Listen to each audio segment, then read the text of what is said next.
covenants is a contract among the property owners with each other. So to the extent that your covenants, I mean, they have a zoning ordinance, your covenants control your property. And one of the classic examples, and I can't tell you how many times I've been to court on this case, you may have dedicated city streets. And your covenants may say you can't park a boat on your street. Okay? City doesn't care. City ordinances don't say you can't park on a public street. But I will guarantee you, if somebody parks a boat on the street and you go to enforce it, the court is going to issue an injunction in order that boat removed. Your covenants, if they're more restrictive than zoning ordinances, do control, and they will continue to control. When they go through the financial part about getting estimates from police, fire, and everything else, is there a state code that says out of 800 people you need to have 2 fire trucks, or out of 1,600 folks you need to have 5 fire trucks? No. Okay, then, so basically it just, they feel that 1 truck can handle both locations, that's good enough, including Love's and all the area, commercial areas that go there. Let me give you a classic. I also involved in Martinsville. Martinsville is 2,900 acres. They annexed over 3,000 acres. But it's 90% farmland. They determined that they could double their size with no more policemen, no more firefighters, 1 guy for trash, and I think a half an employee for streets. That was it. That's their fiscal plan. It is purely up to the municipality to what services they think they need to provide, and there is nobody who looks over their shoulder. There's no state agency or anything else. And when they were talking about like the possibility of a fire station down the road, and you mentioned that if it was in, say, the pamphlet laws, whatever you want to call it, did they have to actually say a firm date that we will put this fire station in like 2016, or they say, oh, we'll do it sometime? The fiscal plan usually runs out about 4 years, 3 or 4 years. If their plan is to do one in 10 years, you're not going to see it in there. I can't help to want to say this again. If they annex us, we would have the majority on the council. Whatever their fiscal plan is that they present, it can be brought up in redevelopment commission, you're brought up in planning commission, and we can still change it. We would have the majority. But that's not a guarantee. I mean, Well, it's not a guarantee. It's based off populace. We have over 1,000 more look how many citizens. people are here for this annex. Here's a classic example. You were mentioning about how Lowe's was going there. Everybody's brother or sister is here. There's annex signs, and they're just us. We got 88. Regardless of how many show up at this meeting, if they annex us by law, by populace, they would have to put a representation in our districts on that town council. So then we would have the majority, 3 to 5, regardless of to the populace structure. But they'll make the rules on how big the populace or how many people can share, correct? You know, again, what I will throw in, and he has a point, but you also need to look at, you know, they draw the boundary on what they're taking in. And then the question simply is, if there is an election, 1, you got to show up. A lot of people don't vote. And 2, y'all have to vote for the same person. Because if you all show up and split your vote, if half of you are Republicans and half of you are Democrats, and there's 1 each running, then you may not control. You may. I'm not saying, you know, you have a valid point, but you also need to look at realities of a political campaign. Sometimes everybody supports the same person, sometimes they don't. So, you know, I leave all that to you. A lot of questions. My point is that we would have a say. It wouldn't just be as if they would control us. We would have a say. We would get to vote who we want in, and then we could petition our elected officials and ask them, this is what we think and say. Right now, we have no say. They can do what they want around us. If they annex us, we'd at least have a say. In other words, they couldn't steamroll us, maybe? It was brought to my attention concerning the whole Love's situation.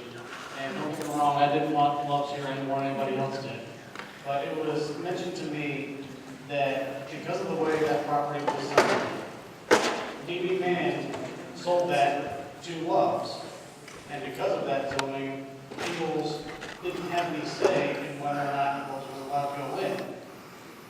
Is that an accurate portrayal of how that happens? No, What, I don't, excuse me. I do not know what Ingles zoning authority is. I was on the board at that time that this was going on, and because of the methanation of Ingalls, we don't have a fire department, a firehouse, because C.P. Morgan and D.B. Mann had donated, I think it was around $200,000, plus the land for the firehouse to be built on, and the county commissioners decided on their own that they took about $12,000 of our money without our permission to do some research. They decided came in with a whole plan of how what the fire department was going to look like, and they were planning, the rumor was, to put it closer to Ingalls than to us.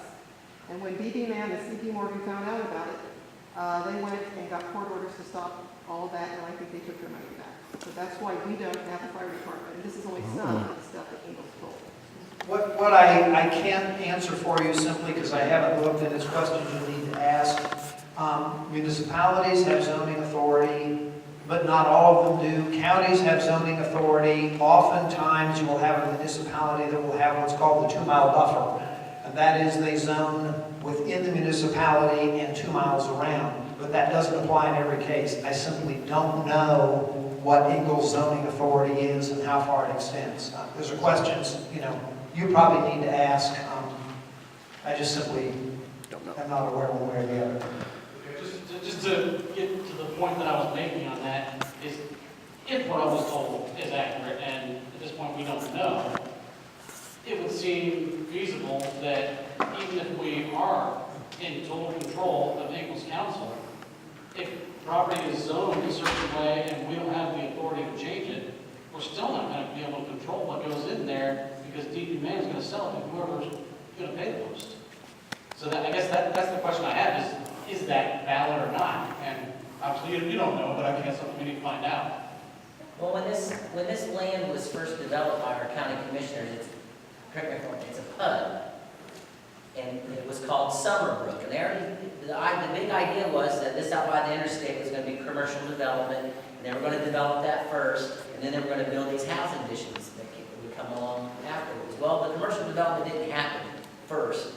This happened first, and then the real estate market dropped out. So they've already put down zoning for what that area by the highway was. Ingalls has already gone across the highway to where Pilot is and gone down that side up to the next county road and all the way to the county line. So they're looking to develop that commercial land. You understand?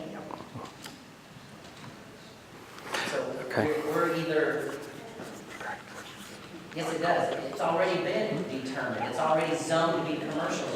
Zoning can always be changed. What I can't answer to you is who has the authority to do that in the various geographic areas. I mean, you can find that out. I just don't have that answer.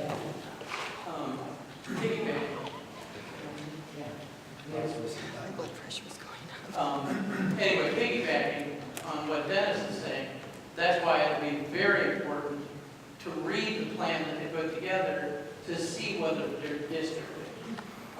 Okay, because as of right now, they are, a couple of the board members want it to be 100% at large, all 5 seats, which if we became an active community, we could elect 5 council members.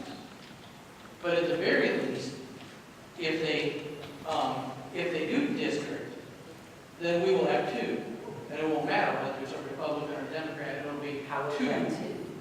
Because the way they're looking at is Summerlake, basically, take that saddle, draw a diagonal, and everything from like 650 and 800 over this way would be 1 district. And the town and everything coming up Maple Ridge would be another district, so the populations would be about the same. So each of those 2 districts would have 2. Then it will be 1 at large.